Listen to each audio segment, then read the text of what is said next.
No programa de hoje, eu entrevisto o juiz de direito Fábio Taborda. Logo depois, céu da semana e muitas dicas para vocês. O Estrelando só está começando, não saia daí.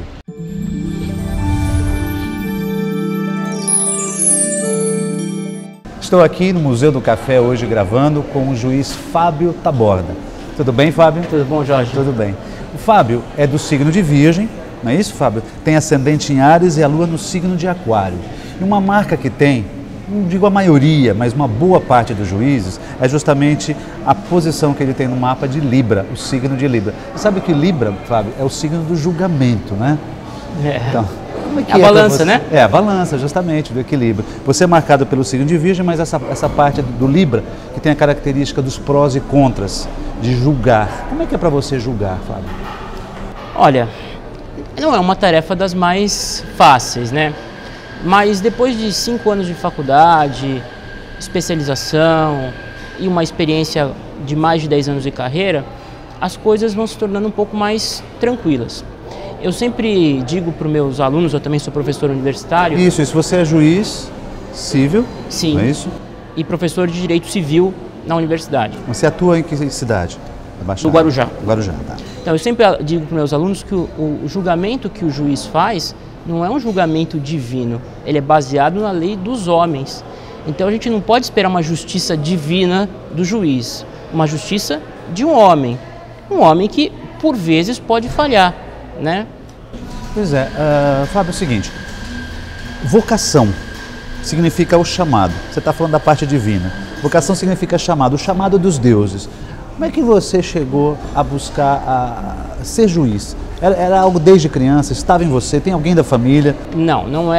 Não foi algo que surgiu desde criança. Eu não tenho familiares da área do direito, mas eu escolhi o curso de direito porque aos 17 anos, saindo da escola, eu não sabia muito o que fazer da vida e o direito era aquele curso que aparentava dar melhores oportunidades àqueles que ingressavam. E eu segui esse caminho. É isso que, na verdade, a gente fala de vocação. A gente é chamado, a gente vai sendo levado para aquilo sem desvios, né? Sim. Fábio, em que consiste o teu trabalho diariamente? Como é que é a vida de um juiz no dia a dia? Olha, é uma vida bastante atribulada, vamos dizer assim. Porque muitos pensam que o juiz ele só trabalha naquele período em que ele está no fórum. Só que o nosso trabalho também se dá fora do fórum. Quase todos os juízes que eu conheço levam serviço para casa e mesmo quando não estão efetivamente trabalhando num processo, redigindo uma sentença, uma decisão, um despacho, inegavelmente nós ficamos com aquele problema ruminando na cabeça à espera de uma solução. Então, pelo menos falando por mim, é um trabalho muito desgastante porque a gente está a todo momento ligado, pensando no que fazer. Uma pergunta, existe uma situação que tenha sido difícil para você julgar? Poxa, essa daqui está sendo difícil, ou esta foi a situação mais difícil que ocorreu comigo? Olha, a solução jurídica desse caso que eu vou te dizer agora era relativamente simples, mas o envolvimento emocional das pessoas era muito grande.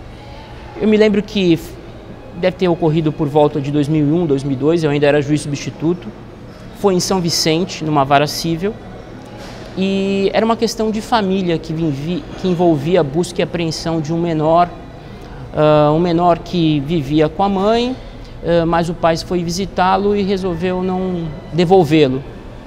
E havia todo um histórico de brigas familiares e havia muita dúvida sobre quem do casal, qual dos integrantes do casal tinha mais condições de ficar com a criança. E eu lembro que eu fiquei assim pensando o dia inteiro naquele processo e demorei assim 2 dias para proferir uma decisão que normalmente a gente profere usando uma lauda, uma página, eu usei 6 ou 7. Tamanha era a complexidade dos elementos que envolviam aquele caso. E foi um caso que realmente me tirou o sono, tanto é que eu lembro até hoje, faz 10 anos, né? Me fala uma coisa, para quem está querendo ingressar na carreira de juiz, qual é a dica que você daria? Olha, mas Já já você vai falar isso. A gente volta já já no segundo bloco.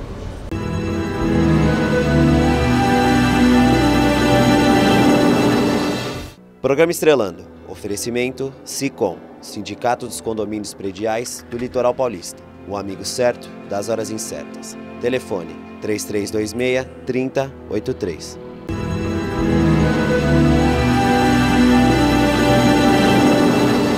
A minha pergunta no bloco anterior era como é que é para as pessoas que estão interessadas em se tornar um juiz futuramente? Como é que deve ser o caminho delas? Bom, o primeiro passo é ingressar numa faculdade de Direito. O primeiro passo também é ter vocação, né? Gosta muito disso. Vocação, né? Mas às vezes a vocação surge, como no meu caso, em meio ao curso de Direito. Mas o primeiro passo é ingressar num curso de Direito, que é um curso denso, pesado, que exige muita leitura da pessoa, cultura, se preparar bem ao longo do curso e depois de concluído o curso, hoje se tem uma exigência que quando eu entrei na carreira não havia. Mas você também, na verdade, você é bem novo, né, para execução. Eu me formei aos 22 anos, estudei durante 1 ano e meio e fui aprovado com 23 para 24 anos. Você se tornou juiz com que idade? Com 24 anos, assim, alguns dias. Entendi. Quando eu recebi a notícia da aprovação, eu tinha 23 anos. Tomei posse aos 24. Aí você estava falando que teve hoje houve uma mudança. Agora houve uma mudança. Exige-se pelo menos do candidato 3 anos de efetivo exercício de atividade jurídica, ou seja, o sujeito hoje não pode mais, como na minha época, sair da faculdade, se preparar, estudar e já prestar o concurso. Ele precisa pelo menos durante 3 anos advogar ou exercer alguma atividade O que você acha qualificada. Disso? Eu acho, de certa maneira, eu acho interessante. Mas isso causa um efeito reflexo que é um pouco complicado. Porque imaginem, Jorge, o aluno que sai da faculdade, começa a trabalhar no escritório de advocacia, com 3 anos de trabalho nesse escritório, é provável que esse aluno, candidato, advogado, já tenha conseguido amealhar um grupo razoável de clientes e o escritório já esteja começando a dar alguns resultados. Fica mais difícil para essa pessoa, de repente, trocar o certo pelo duvidoso, que é o concurso. Porque o concurso é um dos mais difíceis que há e, assim, exige muito preparo e muita dedicação. É preciso, pelo menos, eu não vou mentir, estudar de 6 horas por dia por baixo, né? E não é todo mundo que tem esse tempo para se dedicar já estando inserido em algum escritório ou em alguma outra atividade. Fábio, morosidade e lentidão da justiça, o que você diz a respeito? Olha, eu vou dar uma resposta que foge um pouco ao lugar comum. Falta estrutura? Falta funcionário? Falta juiz? Falta. Mas, especialmente aqui em São Paulo, o Poder Judiciário tem feito esforços para que essas dificuldades sejam reduzidas. Mas o grande problema hoje em dia é que nós temos um grande número de faculdades de direito, um grande número de alunos se formando em direito todos os anos, um aumento espetacular do número de advogados hoje oferecendo seus serviços. E esse grande número de advogados, hoje em dia, tem que fazer com que os seus escritórios girem, tem que atrair clientes. Então, acabam chegando ao judiciário Ou hoje seja, tem muitas que ter problema, é isso? Pequenas coisas que antes não chegavam ao judiciário, porque não deveriam chegar, hoje chegam. Entendi. Existe um país que está mais rápido? A coisa tem uma fluidez maior. Uma fluidez, Tem. Nós ouvimos muito a respeito da Alemanha, o próprio judiciário americano é mais rápido que o nosso, mas dentro do nosso país nós temos judiciários estaduais mais rápidos que outros. Um exemplo disso é o Rio de Janeiro. Mas por que o Rio de Janeiro é mais rápido, por exemplo, que São Paulo? Porque lá foi criada uma lei estadual que destinou tudo que é arrecadado em custas para o judiciário. Então, tudo aquilo que as pessoas recolhem para poder ingressar com as demandas, fica com o próprio judiciário que investe nos seus quadros. Em São Paulo, o nosso presidente do tribunal está tentando a mesma coisa. É um reclamo do Poder Judiciário. Espero que consiga fazer com que as receitas fiquem dentro do próprio Judiciário. Fábio, um acordo equilibriano. Muito obrigado pela entrevista, tá bem? É isso, eu que agradeço. A gente volta já, não saia daí. O SICOM, Sindicato dos Condomínios Prediais do Litoral Paulista, é o representante legal e legítimo dos condomínios que vai de Ubatuba a Peruíbe. Oferece consulta gratuita para os síndicos interessados e para os associados, atendimentos nas áreas jurídica e administrativa. Além de parceiros e amigos, o SICOM proporciona ótimos benefícios. É fácil ser síndico quando você tem o SICOM como parceiro. E ainda cursos e palestras com finalidade educacional e informativa.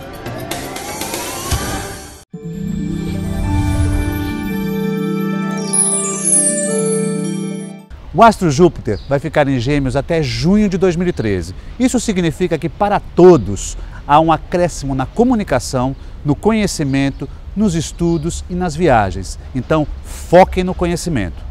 Vamos agora para as tendências dos signos para essa semana. Para os arianos e librianos, é uma semana que vocês devem ter muita disciplina. Evitem se irritar com pequenas coisas. E não se esqueçam, essa semana é para abrir mão daquilo que você não precisa.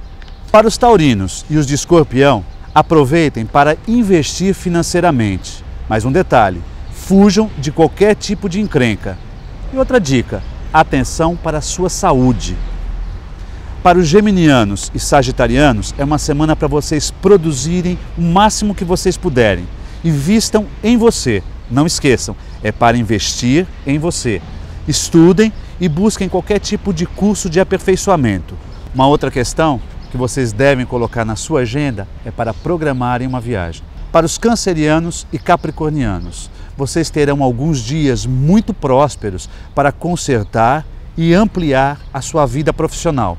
Portanto, mais energia e ação no que vocês estão fazendo. E uma outra dica, melhorias nos relacionamentos amorosos. Para os leoninos e os aquarianos, esta semana apostem em situações novas nas suas vidas.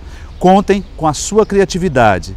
Mas tem um porém, um detalhe aí. Vocês vão ter que lidar com muitas burocracias. Fiquem ligados. Para os virginianos e os piscianos, é muito importante que vocês sejam seletivos e avaliem tudo antes de assinar qualquer tipo de documento. Evitem excessos e extravagâncias de qualquer ordem. E os amigos pedem muita atenção de vocês esta semana.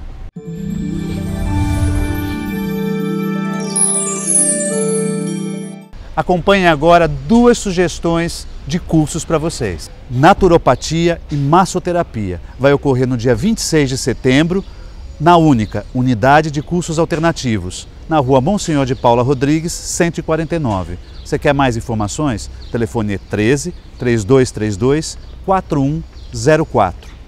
A outra dica é o curso básico de astrologia que acontece na Escola Santista, agora em setembro também. Entre em contato, o telefone é 13 3284 9714. O programa Estrelando de hoje termina aqui. Gostaria de agradecer à Prefeitura que cedeu os espaços da Igreja do Valongo e do Museu do Café. E aqui vai uma frase para vocês de Mário Quintana que tem tudo a ver com a posição de Júpiter em Gêmeos. O autodidata é o ignorante por conta própria. Pense nisso. Semana que vem tem muito mais, um alto astral para vocês.